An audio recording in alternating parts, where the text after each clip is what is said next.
Good morning, everybody. Good morning. Good morning. All right, let's see what we're going to do today. First, we're going to do our warm-up because we didn't have homework. So we're just going to go straight into our warm-up today. Then we're going to learn about quadratic equations and then a few ways to solve them. We're going to check them in our graphing calculator. Then we're going to do some word problems, and then you will have exit slips, okay? Now let's read our objectives for today, okay? Students will be able to identify quadratic equations, solve quadratic equations, identify when to use solve by factoring, identify when to solve by square roots, use the graphing calculator to check answers. All right, so that's what we're going to be doing today. But first, we're going to do our warm-up, okay? Here, let me pass out the sheets. Okay, so start completing the warm-up by yourself, and then when you're done, check with your partner across the room to see how your answers compare, okay? Now, Abidemi, remember, you can use your notebook.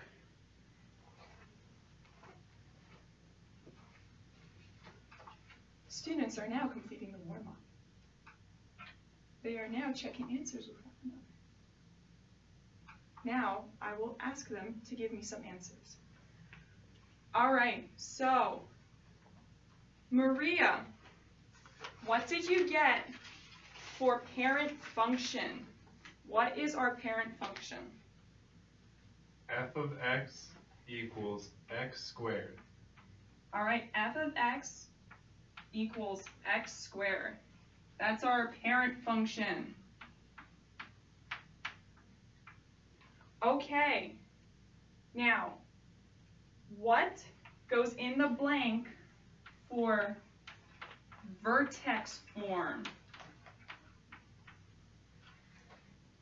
Let's see, vertex form is when f of x equals a times x minus what? Balthazar, what letter goes here? H. H, good. And then what letter goes right here?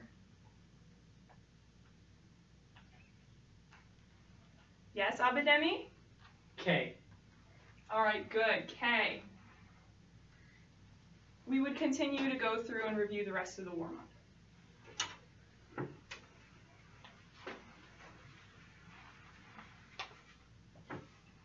All right, now, we're going to learn about something called the zero product property. This is something that would have been reviewed in one of the jump starts, just so that the EL students had an idea of where we're going, so they can participate better when I talk about it in class and teach it to the rest of the students. All right, everybody, so we're going to learn about something called the zero product property. All right, can you say that? Zero product property. Zero product property. Good. All right, so this is when we have a number is multiplied by 0. So we have the number 1 multiplied by the number 0. What is 1 times 0? You can check it in your calculators. Yes, Maria? 0. 0. All right. Well, what's 2 times 0? Yes, Balthazar? 0. Oh, 0. Good. What's 1,000,000 times 0? Everybody say it. 0. Good. Any number times 0 is 0.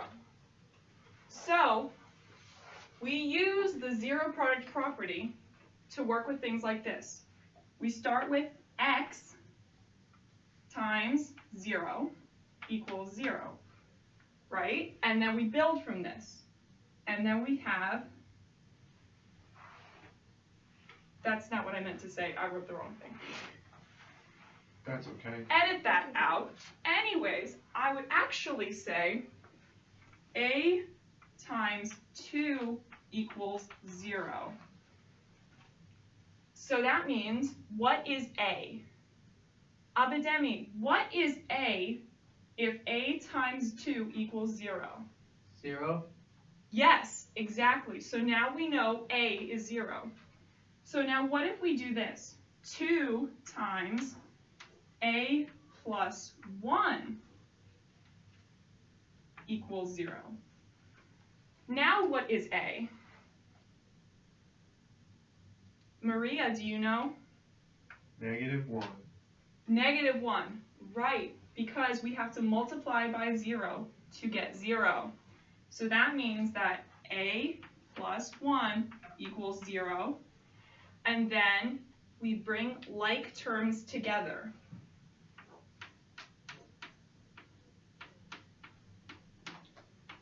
So how do we do that? What do we subtract from both sides? Margarita, do you want to try? 1.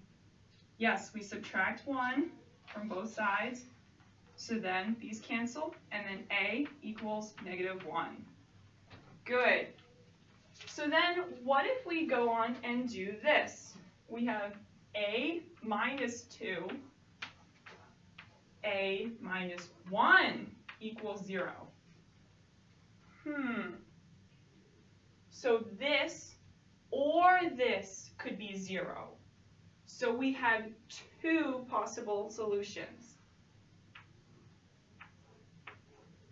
We have 2. One is that A minus 2 equals 0. So what is A over here? Yes? Oh, Baltasar just showed me 2 with his fingers as his response.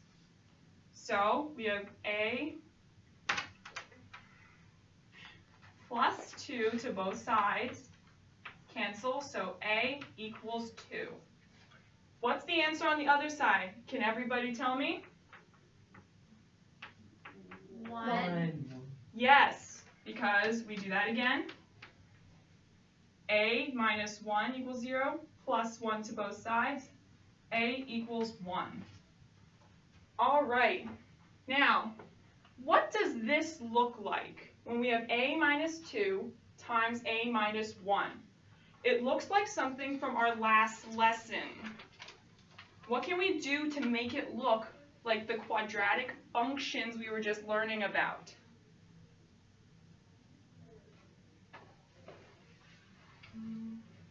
Abidemi, do you know? Foil. FOIL, yes, we can use FOIL. What does FOIL stand for?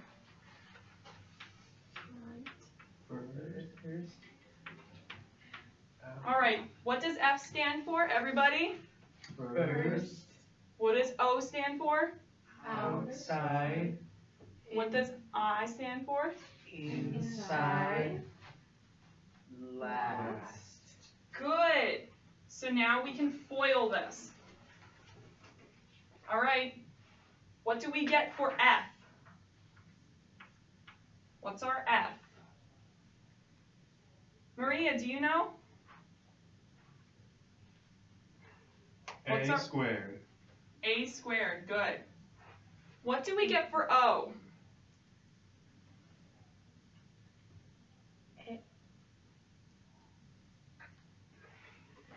Margarita, do you know? A. Close. It's negative A. All right, what's for I and what is for L? Who can tell me? Abidemi, do you know? Minus 2A. Minus 2A, good. What's for L?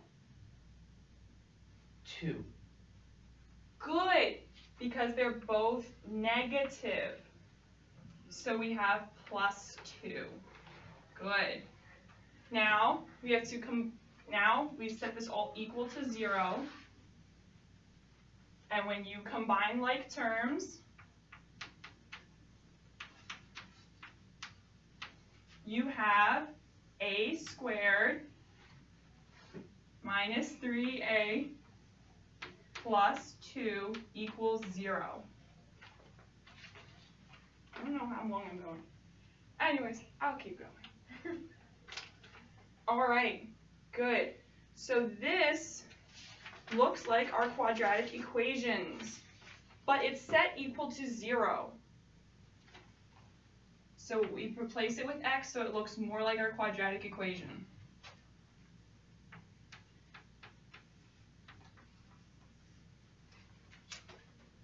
What is happening on our graph when our quadratic equation equals 0? What's happened? Let's look at a picture.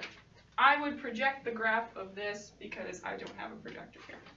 Anyways, it would look like this, something like this.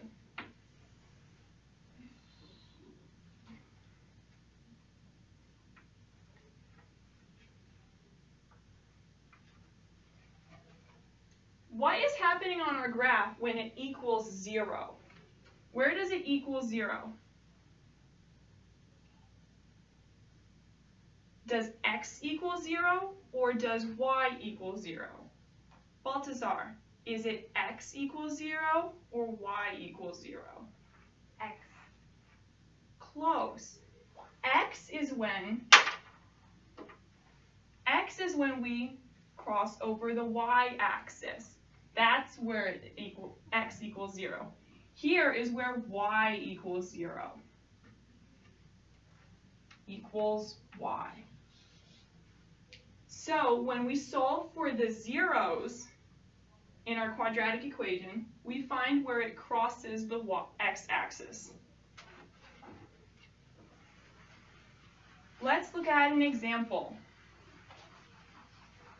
Students would have guided notes for this, as well as a graphic organizer to help them organize their thoughts.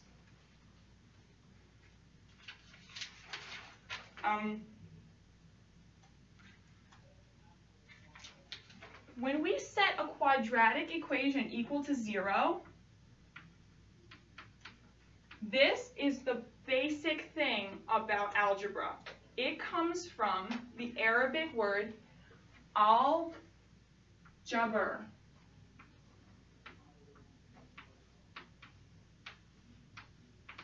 This means to restore.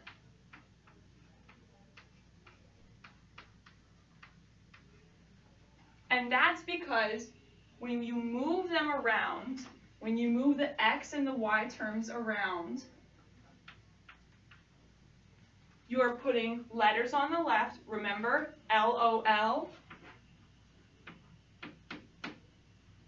and you're moving all the numbers on the right, and so you're restoring the balance in the equation. So that's where the term algebra comes from. So let's look at this example. First, I want you to look at your graphic organizers. Graphic organizers would be edited to the different levels, depending on what they need. So there would be graphs on some of them, fill in the blanks, or labeling places on the graphic organizers. Okay, this graphic organizer is going to help you take notes of the lesson, but you don't fill it out until I pause to tell you to do that. While I am teaching, use your regular notebook. I'm pointing to Balthazar's regular notebook. Now, today I'm going to show you 5 methods for solving quadratic equations. But today we're only going to be looking at 3 of them on your sheet. And those are solve by factoring, solve by taking the square root, and checking with a graphing calculator.